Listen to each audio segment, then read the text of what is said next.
right, sweet. Flatline MMA podcast episode number 55. The boys are back. Let's talk some fights. Quick recap of last week's main event, UFC Vegas 14. We saw Rafael Dos Anjos taking on Paul Felder. Paul Felder, being the boss that he is, stepping in on 5 days' notice for the injured Islam Makhachev, taking on a beast like RDA. This thing went all 5 rounds. To me, honestly, as kind of built up the fight, as built up as the fight was, Paul Felder stepping under 5 days, kind of went how I thought it was going to go. RDA just really dominating in the clinch, really not letting Felder, do anything, taking him to the ground. I will say I think Felder won kind of the, stand-up exchanges, but, once he took Felder to the fence and evidently took him down multiple times, I knew that that's kind of how the fight was going to go. So I think I had it 5-0 for Dos Anjos. I think could have given Felder 1 round there, but I thought it was a clean sweep. But still saying that 5-0, it still was a great fight. Felder's a warrior, but RDA just proved, how good he is. Could Felder have done better with a camp? 100%, I believe that. But RDA just showing why he was, the former, lightweight champion. This fight was at lightweight.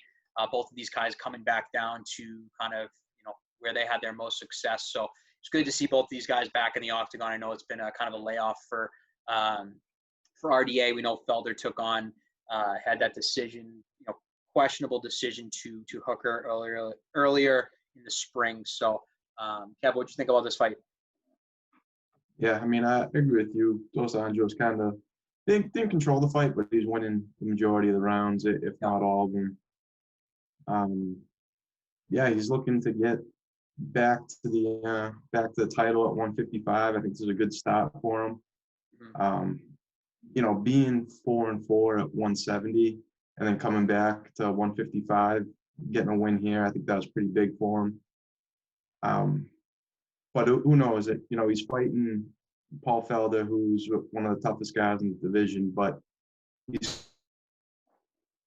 fighting a Paul Felder that took the fight on 5 days' notice, made the weight in 5 days. But not to discredit him, but I think it would have been a much different fight had Paul Felder had a full camp and full 8-week camp to get ready for him. Yeah, and I think too, a lot of people coming into this was like, hey, this is kind of a win-win for Felder, right? It's like, hey, he took the fight on 5 days' notice, so no one's going to discredit him, if he loses. And if he wins, he beat a guy like RDA. But I kind of saw it as the complete opposite because Felder was ranked number 7 in the world. Now he just lost his ranking to RDA. So I think he did have a lot to lose in that fight. And now RDA is a top 10 lightweight again. Which kind of brings me to my next question, right? RDA cracks the top 10. He hasn't been there in a little bit, right? He had a stint at welterweight. He had some success. He ended up taking on Colby for the interim belt, right? Now that you got RDA in the top, he's number 6 right now. What do you kind of see him doing next? I know, obviously, he called out Conor McGregor, who doesn't. But realistically, who in the top 5, would you like to see? Maybe is Chandler the best first matchup for him? There's a ton of good guys. You got Oliveira, Hooker, Ferguson. Obviously, Conor and Dustin have a dance date. So, who do you think's the best next fight for him? I don't think he took too much damage. Hopefully, we can see him early 2021. But I guess for RDA, who do you think the best matchup is for him? Yeah, I can see it from his viewpoint. Being a former champion and then coming back to this division. You would expect him to get someone top 5, but it's such a competitive division. Those top 4 guys are, a couple of the best pound-for-pound fighters on the whole roster. It's going to be really tough for him to break into that. So I think a fight like an Oliveira. I don't know if they haven't fought already, have they? I don't think so, no. Yeah, I kind of forget who RDA has already fought at 155. But a lot of fucking people. But I think maybe one of those guys that are just outside the top four, like an Oliveira, a Dan Hooker. I think Chandler too. I think that makes sense as well because, as much as he's done in Bellator, this UFC roster is a completely different thing, and I think that's, a good fight for him to kind of prove himself and kind of earn that ranking. Yeah, no, I agree. I mean, like you said, lightweight division, definitely, I think the most stacked division, definitely in terms of pound for pound list. You got a couple of the best, like you said. And RDA always brings it, man. He's always got exciting fights. He takes risks when need be. So definitely the guy deserves, another run. And I guess looking at the top five, do you see a lot of nightmare matchups for him? Do you see, some winnable fights? Do you see that he could make a run for the belt again? Or do you think, maybe his time's not right there right now? But with the guys that are there, he's going to have to break through Tony Ferguson, Dustin Poirier, Conor McGregor to get to that title. Gaethje. I don't see any favorable fights for him out of any one of those guys, to be honest. Yeah, I was going to say the same thing. I think, Prime RDA was an absolute monster. Yeah, he was running through people. We saw how he got the belt, and then, we saw him get, taken by Eddie Alvarez, right? He was supposed to fight Conor. He was supposed to get that money fight, and it just didn't work out for him, right? And then he was supposed to get Conor again at 170, apparently, last summer or something like that. I know Ariel, said something about that. But yeah, I agree. I think there's too many killers, man. We already saw him get picked apart by Tony Ferguson once. I just see it going the same way. You know what I mean? But RDA is definitely a savage, man. I think he definitely deserves a big fight. A lot of eyes were on him the other night. I think Paul Felder brought a lot of hype to that fight. He was supposed to fight Khabib's, protege Islam Makhachev. And to be honest, I don't know how that fight would have went. I thought RDA looked good, man. Like his takedowns looked crisp, everything. So I think that would be a great fight. Maybe that's a fight that you run back, especially with Islam being a big name and, having the Khabib name behind him as well. Like I like that fight again. Like, let's try to run that back, man. I think that's interesting just to see if Islam's the real deal, taking on a guy like RDA, right? And if he wins, Yeah. I mean, that propels him into the top 10. And I think that's what the UFC wants is this other Khabib name, right? And then on the flip side, I mean, obviously Felder, his stock definitely rose rather than tank. What do you think's a fun fight for him next? I mean, he dropped 2 spots in the rankings. He's still in the top 10. Paul Felder's a guy that always fights, brings it. I know he retired. Now he came out of retirement. He said that he's back and he's going to fight more often. I mean, taking a look at this fucking stacked top 10, man, what's fun for him there? I mean, I think realistically, it's like, I think a fun fight, like, I know he hasn't fought a lot. Dude, I love him versus Al Iaquinta. I don't know why. Yeah. I just think that's a fun fight, that they're going to duke it out and it's going to be a fight of the night. But I don't know. What are you thinking looking at that lightweight rankings there? Yeah, like I think Paul Felder would do well with anyone that also has that kind of never quit mentality that just like brings a war every time he steps in. So, maybe for like, someone who's like more like a specialist, like how Khabib is a great takedown artist, great ground and pound and all that. I don't think like a fight like that would be good for him. But someone who, like you said, Al Iaquinta, they're kind of the same type of style. I think that'd be a really fun fight to watch. So many good names, Yeah, man. yeah, no, there really is so many names, and I know anyone that's because he's already fought Dan Hooker. Anyone else in the top 5 probably wouldn't entertain that fight. Yeah. Just because they're all working to get to that title. But yeah, I mean, he's a nightmare matchup for anybody. He doesn't quit. He's got a pretty good gas tank. He's got a ton of knockouts on his record. He's got a lot of power in his hands. He can finish the fight at any time. But yeah, I think Al Iaquinta would be a fun one for him. Yeah, really fun. And props to Felder, man, for fighting in the main event, right? And then going to, commentate Dana White's Contender Series on Tuesday. Like, you don't get more badass than that. So props to Paul Felder. There's only one of you. You're an absolute fucking savage. Thank you for stepping up and saving that card because we definitely needed it. Just some other notable, obviously, everyone saw the Chaos Williams knockout over Abdul Alhassan. What a great friggin' knockout, Sports Center top 10. We had some really great fights, the Brendan Allen and Sean Strickland fight. Kay Hansen taking on Corey McKenna, losing in a very controversial decision. I didn't think she lost that one. Unfortunate for her because she's a young girl. She was, building up her resume. So, but overall, UFC 14 Vegas, decent card. Definitely a lot of decisions, which I know a lot of people were complaining about, but I think towards the end it started to pick up. So thank you, Dana White, for another great card here.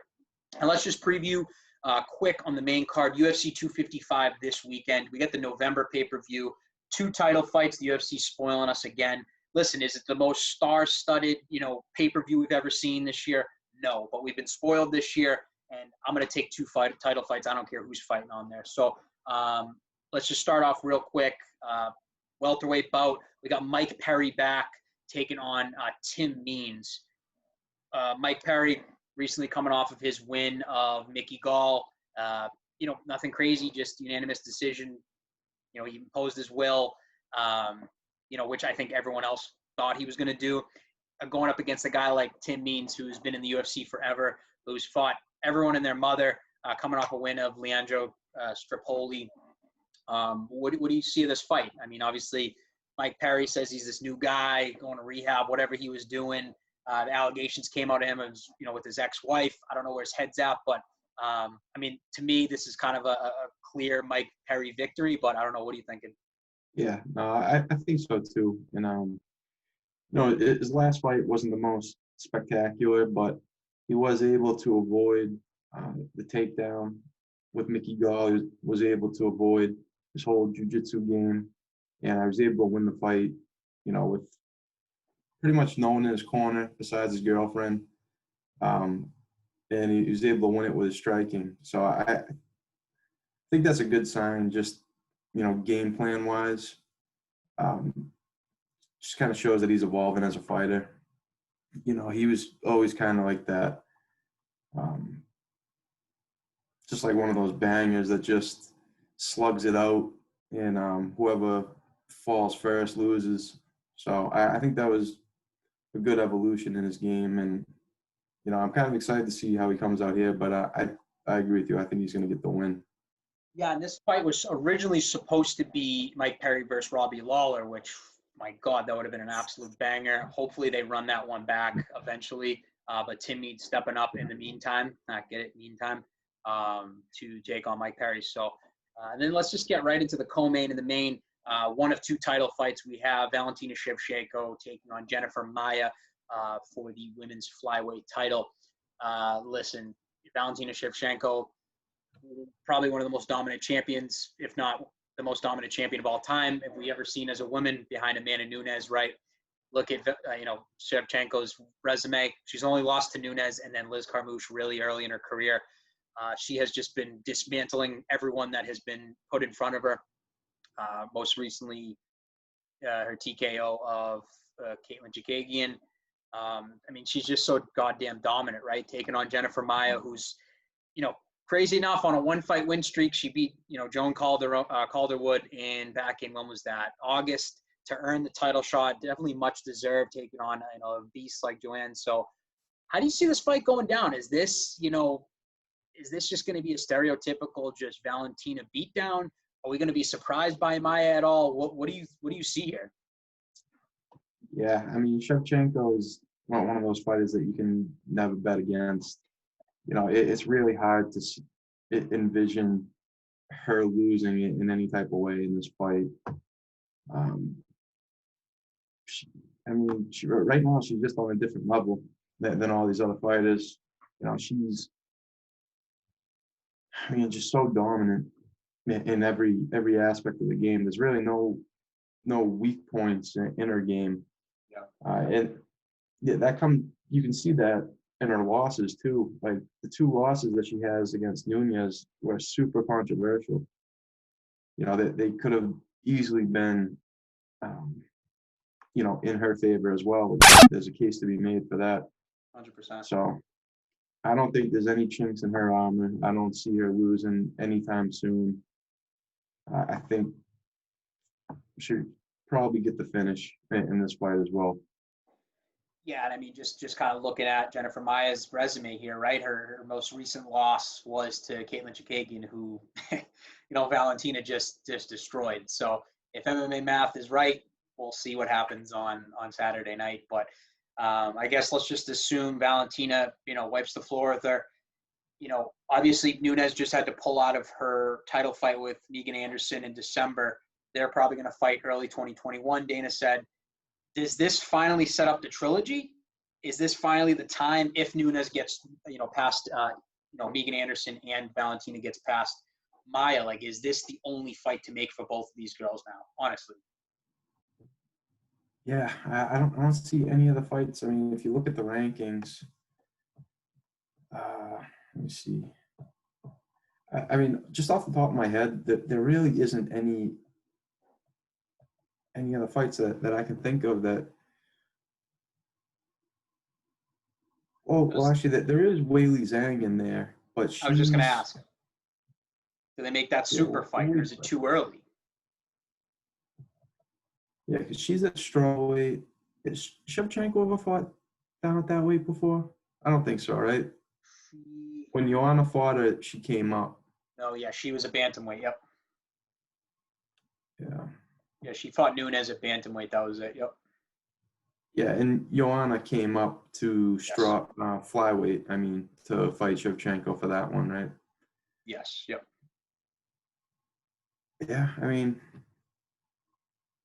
I think I would like to see that. I think I'd like to see Weili come up and maybe fight Shevchenko. But other than that, Shevchenko, Nunez, I think that's the only fight that people would really, really want to see. I mean, yeah. there's really no one else there. I mean, Shevchenko really wiped through that division. Yeah, she's an absolute monster. I don't know what else is next. It's, the women's division, I feel like they are so thin, but it's because they've had such dominant champions. At least Weili can definitely, kind of work her way down that list and pick up some title defenses. But, Shevchenko's really just done a number in that division. So she's obviously getting to GOAT status. So excited to see, hopefully another knockout victory. I think she's going to call out Nunez. I think she's going to do it for the trilogy, unless she wants Zhang, but we'll see. Because I think they are planning Weili Zhang versus Nama Yunus early 2021 too. So obviously, I want to see that fight too. That's going to be a great fight. Yeah. So we'll see what happens. But, I just see and still dominant victory, Valentina Shevchenko, adding to her hit list Saturday night. And then let's get into the main event here. Again, another flyweight men's division championship. We have Deiveson Figueiredo taking on Alex Perez. Figueiredo, obviously the newly crowned champ. Realistically, this should have been his second title defense. We all know what happened in that first Joseph Benavidez fight. He missed weight for the title fight, knocks out Benavidez, didn't win the belt. They ran it back. A few months later, then they had Benavidez 2, knocks him out again in probably the most dominant title fight I've ever seen in my life. Figueiredo, for real. It was just insane that the rear naked choke that he had, it looked like Benavidez was just lifeless when the referee stopped the fight. So, yeah, we really get to see kind of, Figueiredo start racking up these title defenses. He's got his first one taken on Alex Perez, who's an absolute beast on a 3-fight win streak against Mark De La Rosa, Jordan Espinoza, and Josier Formiga, who is Figueiredo's only loss in MMA. So, this is going to be a good fight. But, again, after seeing Figueiredo's performance versus Benavidez both times, are you confident we're going to hear, and still, or do you think Perez is going to give him a nice little fight here? I think we're going to see another and still. yeah, Figueiredo, he's another one of those dominant champions that, I mean, his last performance, last two performances against Benavidez, who is one of the toughest fighters in the UFC, uh, just completely, knocked him out the first time and then finished him again. I mean, just back to back. I don't know. Based on the last performance, Figueiredo looks to be at the top of his game, and I think he's going to reign for a bit as champ at 125. Yeah, and I know originally I completely agree. I think this is going to be. I think it's going to be a quick one. I think he's going to put him away. Perez obviously got some experience under his belt. This is a Dana White Contender Series winner, earned the contract, been in the UFC since 2017, but has done pretty well. I mean, his only loss in the UFC is against Joseph Benavidez. Again, MMA math says that he's probably not going to win this fight, but that's not how I like to do my analyzing. This was originally supposed to be Cody Garbrandt. If Figueiredo's able to get through Perez, do you want to see Cody drop down again? Do we want to see some new blood? Do you want to see Figueiredo move up? What's kind of next for him if he wins this?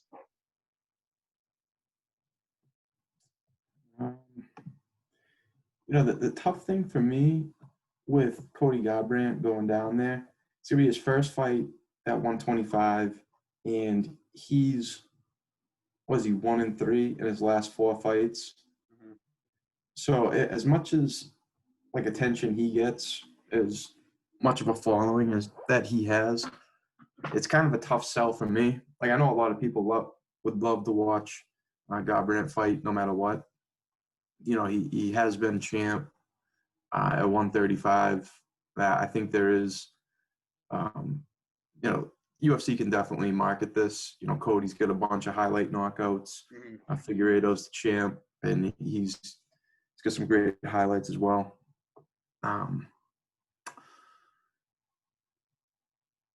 But yeah, I mean, looking at the 125, and I think that there are some other fights that could be made at 125 besides that one, but that's probably what they'll end up going with. I mean, that was their original plan anyway, and UFC's in the business of sell fights, and Cody Garbrandt's a pretty big draw, so I think that's what they'll probably end up going with. Yeah, if not, if Cody's not ready and Figueiredo, gets him out of there early. I know that we have Brendan Moreno and Brandon Royval fighting on the card as well. So I think that could be for a good number one contender fight. Brandon Moreno is the number one contender right now. Mm-hmm. So I think that'd be a great fight too. But like you said, I think the UFC is going to want to sell that Cody fight hard, especially if Cody can make the weight. And obviously we all saw his last knockout that he had. It was a ridiculous highlight knockout. So, I think it's going to be an and still. And then curious to see what Dana's going to do with this flyweight division that he said he was going to scrap like 3 years ago, and it's still going strong. So I think he's happy that there's a new champion, a dominant champion that's, knocking people out. So I think he's super pumped about that. But UFC 255 this Saturday night live on pay-per-view. And then one last thing, Conor McGregor signed his end of the agreement this morning to fight Dustin Poirier in January. Early predictions, Dustin Poirier, Conor McGregor, who you got? Yeah, I mean, Dustin Poirier is a completely different fighter than he was the first time that they fought. They were both pretty young. Conor kind of had like that mental warfare type thing where he had, a pretty big following early on. He used that to his advantage to, kind of get into his opponent's heads before the fights. I think at this point, as a fighter, Dustin's completely different. I think 155 is a really good division for Dustin. And now I think at this point he's been in enough main events and really big fights. I think all the lead up to the fight, that's not really going to have an effect. I think it's going to come down to the skill and the fight itself. So I think it's going to be completely different. I think it's going to be a lot tougher of a fight for McGregor than the first one. But that being said, I think I'm gonna go with McGregor again, to be honest. And it stinks from the Cerrone fight because you didn't get to see Yeah. any of his new skills. It was such a quick fight. I mean, it was just kind of a mauling from the very, very beginning. Um, but he claims he's got a bunch of new tools. He's in the best shape of his life. Um, he's claiming that his conditioning's really good. His grappling's good. So, I mean, he looks to be in really good shape. So, Yeah. I I mean, don't know. Um, but yeah, I'm gonna go with McGregor. I think he's going to go for a takedown or anything like that. And I think McGregor is just too crafty of a striker. I think, you know,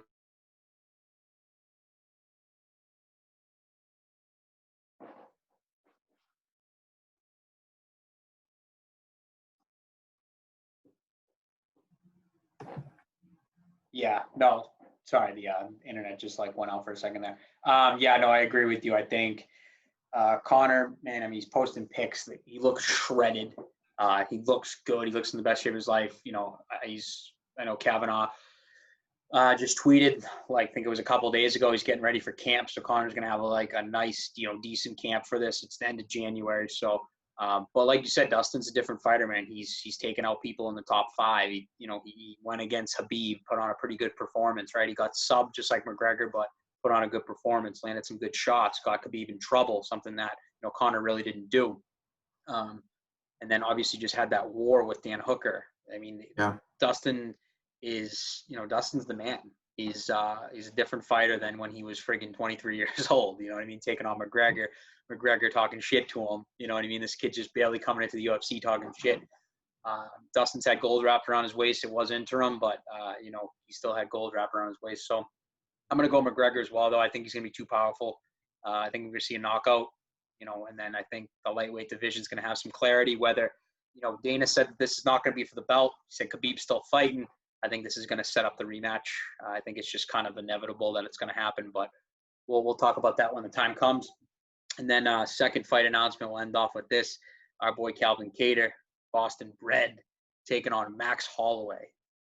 The weekend before, I believe, for headlining that fight night card. I mean, early predictions here. I know who we want to win. Who's going to win this one?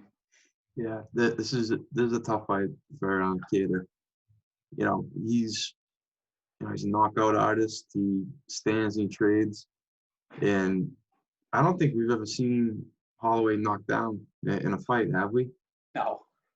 So I mean, even when he moved up a weight class and whatever he fought Poirier. I mean, the power, his opponent's power is a non-factor for him. He keeps coming forward.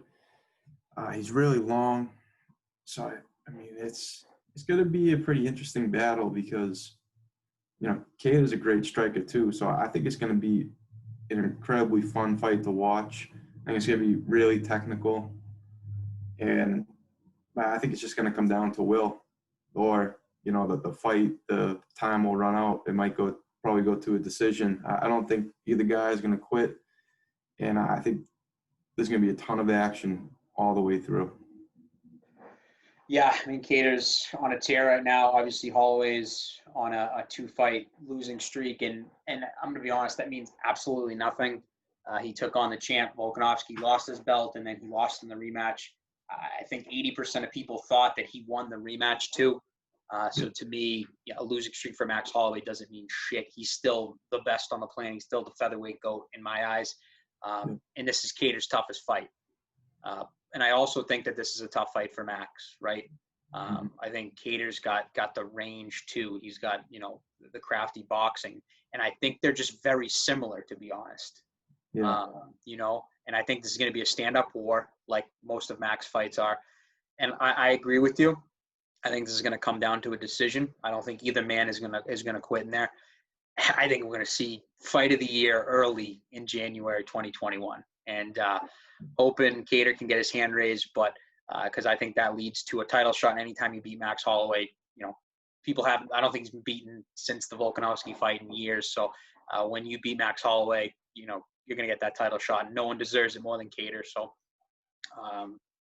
super pumped up about that fight. So Kattar, I believe that's January. I think it's like 16th or something like that. Fight night. Let's go. Listen, thank you everyone subscribing, tweeting at us, retweeting, liking our Instagram. We're blowing up. We're getting so much love on our Instagram. Click the link below. Go buy some merch. Support the boys. Trifecta Meals, CBD Medic. Anything you guys need, click the link below. We'll facilitate your MMA needs. And until next time, Flatline MMA. Peace.